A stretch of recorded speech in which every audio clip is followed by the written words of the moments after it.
2050 সালের মধ্যে বাড়বে সম্পূর্ণ দূষণমুক্ত জ্বালানির ব্যবহার। গ্রিনহাউস গ্যাস নিঃসরণ কমবে 80%। বাড়বে রিনিউয়েবল এনার্জির ব্যবহার।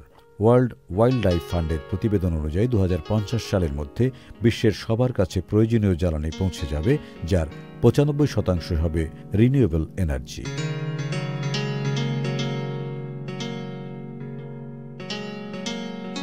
2050 সাল নাগাদ বিশ্বের অর্ধেক বিদ্যুৎ উৎপাদিত হবে সৌরশক্তি থেকে, 25% বিদ্যুৎ উৎপাদন হবে বায়ু শক্তি থেকে। এছাড়াও সাগরের ঢেউ এবং জিওথার্মাল পাওয়ারের মাধ্যমেও উৎপাদিত হবে উল্লেখযোগ্য পরিমাণের বিদ্যুৎ ও জ্বালানি।